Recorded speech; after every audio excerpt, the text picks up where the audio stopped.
रविवार को अहमदाबाद में गुजरात समस्त गांची समाज खानपुर की ओर से बच्चों के इनाम वितरण कार्यक्रम का आयोजन किया गया।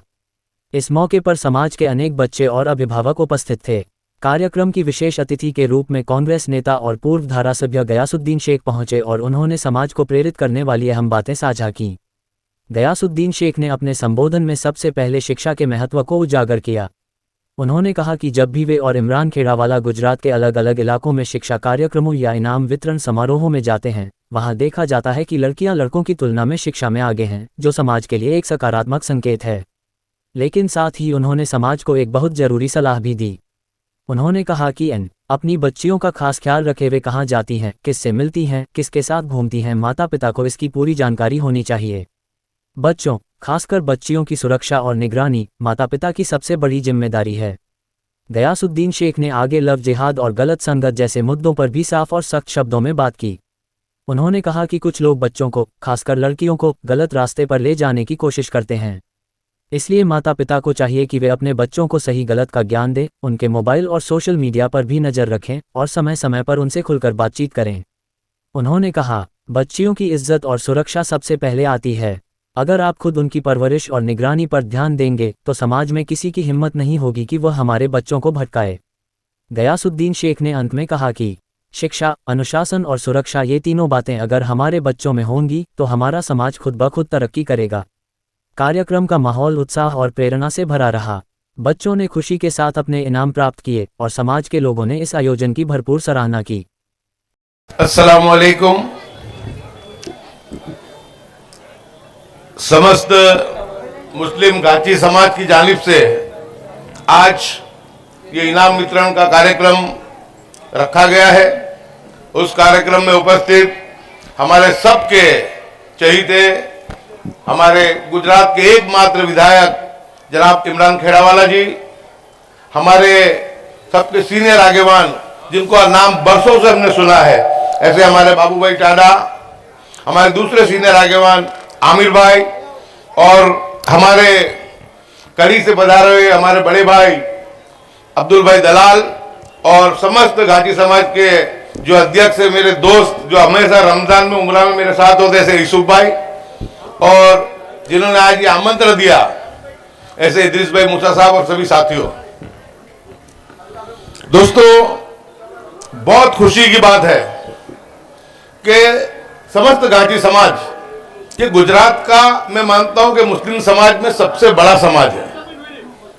कोई जिला, कोई तालुका ऐसा नहीं है कि जहां पे घाटी समाज की आबादी न हो, हर जगह पे है। लेकिन घाटी समाज ने जो पहल की है, घाटी समाज जो अपने बच्चों के एजुकेशन के लिए जो कोशिश कर रहा है, उनके मोटिवेशन के लिए हमेशा हर साल इनाम वितरण का कार्यक्रम रखता है।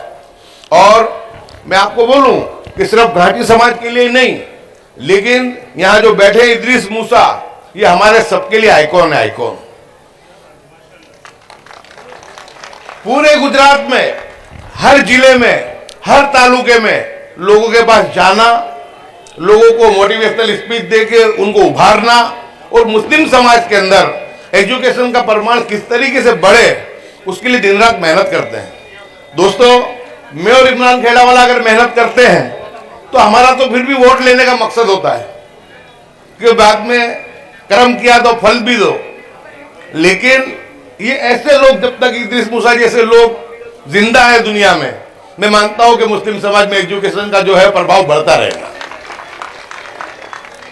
मैं किसी की तारीफ करने में बहुत मानता नहीं हूं, लेकिन मेरे दो प्रिय सब्जेक्ट है, एक है एजुकेशन और दूसरा है हेल्थ। आप सबको मालूम है कि वात्सल्य योजना, आयुष्मान भारत इस गुजरात और हिंदुस्तान में बनवाने में विधानसभा के धारासभ्य गयासुद्दीन शेख का अहम रोल था। इस सोच ही मेरी थी।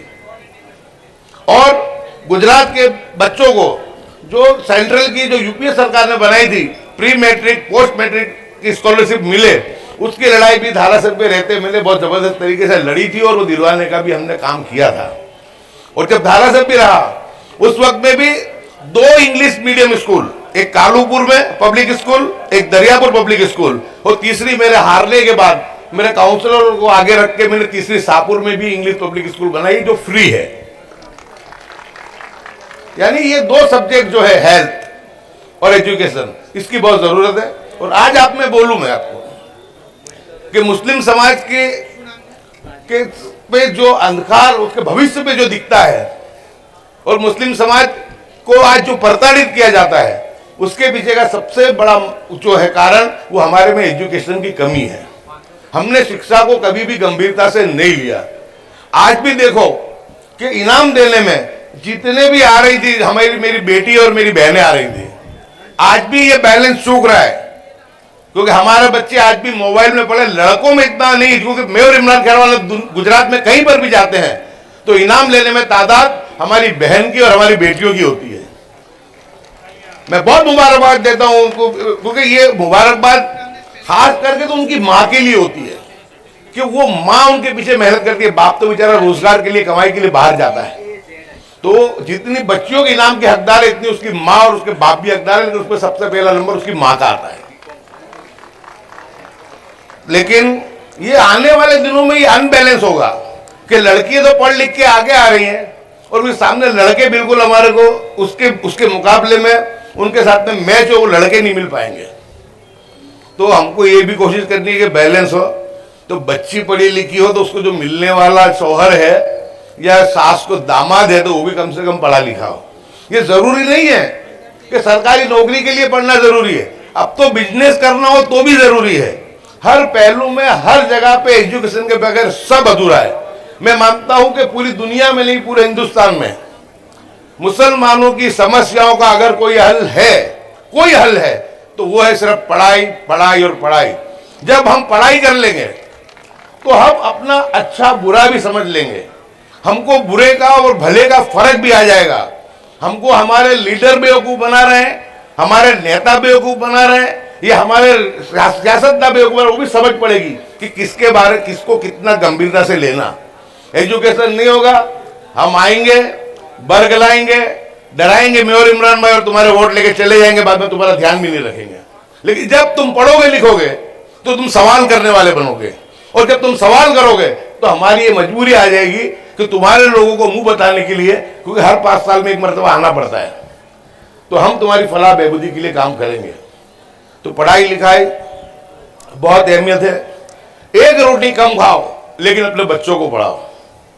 आज हमारे जो भाई हिंदू भाई हैं उनके अंदर तुम उनके जो एजुकेशन के जो उनका स्तर वो देखो तुम उनके बच्चों के पीछे, कि वो लोग कभी अपने बच्चे के जब इंपॉर्टेंट ईयर चलते होते हैं, जब 10वीं के या 12वीं के या ऐसे कुछ भी, वो लोग किसी शादी में भी नहीं जाते, अवॉइड करते हैं कि नहीं हमारा बालक बढ़तर बगर से। किसी त्योहार के अंदर थोड़ा सा एक दिन मना लिया, लेकिन बंद काय के लिए, कुर्बानी पूरी की पूरी उसके लिए देते हैं। यानी इतनी जब तक के माँ बाप कुर्बानी नहीं देंगे, माँ बाप गंभीरता नहीं लेंगे, जब तक ये मामला बनेगा नहीं। लेकिन पढ़ाओ भी, लेकिन साथ साथ इतनी भी गुजारिश करता हूं कि हमारी बेटियां पढ़े लिखे, बहुत आगे बढ़े, हमारे बच्चे पढ़े लिखे बहुत ही आगे बढ़े।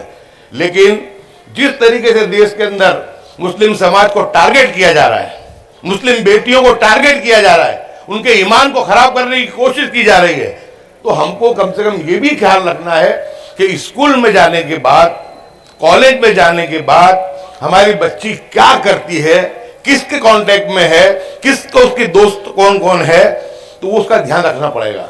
ये मोबाइल जो है बहुत बड़ी नेमत भी है और ये मोबाइल बहुत बड़ी आफत भी है। बच्ची मोबाइल लेकर के रूम में बैठी है, अलग पढ़ रही है, तो क्या है उसमें, क्या देख रही है, क्या समझ रही है। और इसी तरह बच्चों का भी ध्यान रखो, क्योंकि बच्चों में इतनी मामला नहीं है जितना हमारे बच्चों में मामला है फहाशी का।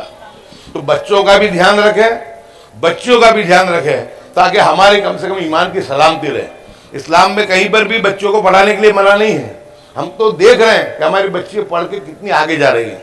इतना बड़ा ऑपरेशन सिंदूर हुआ, उसमें भी देखा हमने, तो उसमें भी हमारी हुमा कुरैशी जो थी उसने उसकी लीड की थी, एक सेना की सबसे बड़ी अध्यक्ष थी वो। इसलिए मनोबल हो, हिम्मत हो, जोश हो, जज्बा हो, सब कुछ होता है। मेरे बच्चों से भी कहूँगा बहुत हिम्मत के साथ, हौसलों के साथ पढ़ो, लेकिन इतना भी मेरे बच्चे और बच्चों को कहूँगा कि कम से कम अपने जब भी कॉलेज स्कूलों में जाओ अपने ईमान का भी ख्याल रखना कि तुम पढ़ लिख के कितने भी बड़े बन जाओ, डॉक्टर बन जाओ, इंजीनियर बन जाओ, साइंसदान बन जाओ, प्रधानमंत्री बन जाओ, अगर ईमान सलामत नहीं है और ईमान तुम्हारा निकल गया तो तुम्हारी दुनिया में और आखिरत में तुम्हारे लिए कुछ नहीं है। पढ़ाई भी होनी चाहिए, लेकिन एक ईमान वाले के लिए, उसके लिए सबसे ज्यादा जरूरी है कि ईमान के, पढ़ाई के साथ साथ उसके ईमान की सलामती भी रहे। तो उसका ख्याल रखने का काम माँ बाप का है। हम जब छोटे थे तो हम देखते थे कि हमारी माँ बहनें कहीं भी जाती थी तो कम से कम हमारी दादी साथ में जावे। दादी साथ में नहीं जाती थी, माँ जाती थी, माँ नहीं जाए तो खाला जाती थी, लेकिन बच्ची को कभी अकेला नहीं छोड़ते थे, ध्यान रखते थे। भेजो बच्चियों को पढ़ने, लेकिन ध्यान भी रखो कि बच्ची वहां से क्या कर रही है, बच्चे वहां से जाके क्या कर रहे हैं। बहुत भरोसा आज के इस दौर में मत करो, क्योंकि आए दिन आप लोग व्हाट्सएप पर देखते हो कि जो आती है, जो कलेक्टर ऑफिस से धर्म परिवर्तन की अर्जी है, उसके अंदर दिल दुखता है, दिल पे चोट लगती है कि हम इतने भी पागल ना हो जाए कि हम हमारे ईमान को भी ना बचा सके, जबकि टारगेट किया जाता है। ऐसे वक्त में बहुत वक्त ले लिया, माफी चाहता हूं, लेकिन एक आखिर में एक ही गुजारिश कि जो समस्त घाटी समाज जिस तरीके से पूरे गुजरात में काम कर रहा है, दूसरे भी समाज, बहुत सब समाज हैं, उन समाजों को इदरीस मूसा से और समस्त मुस्लिम घाटी समाज से सीखना चाहिए कि वो अपने बच्चों के लिए कैसे मेहनत करते हैं। क्योंकि हमारे अंदर समाज की अहमियत नहीं है, हमारे अंदर कलमे की अहमियत है। कलमे के रुतबे से हम सब एक दूसरे के भाई भाई हैं। जितना घासी समाज की फिक्र होगी, इतनी मेमन समाज की भी होगी, इतनी शेख समाज की भी होगी, इतनी सिपाही की भी होगी, इतनी दूसरे हर समाज की हमारी को फिक्र होगी। तो समाज में एजुकेशन का मामला बढ़े, जितनी भी टीवी पे और चैनलों पे बकवासें आ रही है, जितनी हमारे खिलाफ है, उस पर ध्यान मत दो, फालतू सोशल मीडिया पे ध्यान मत दो। ये जितना भी हमारे खिलाफ भोंका जा रहा है, जितना भी हमको जलील करने को, उसका रास्ता एक ही है, पढ़ लिख लो, पढ़ लिख लो। अगर पढ़ लिख लोगे तो इंशाल्लाह तुम्हारे और हमारे सब मसाइल हो जाएंगे। हमारे ईमान की भी सलामती रहे, हमारी दुनिया की भी सलामती रहे। तो ईमान की सलामती के साथ साथ एजुकेशन, हायर एजुकेशन ले और सब कामयाब हों। और जो बच्चों को इनाम मिला उनको भी मुबारक, उनके वालिदैन को भी मुबारक और इस संस्था को भी बहुत बहुत मुबारक।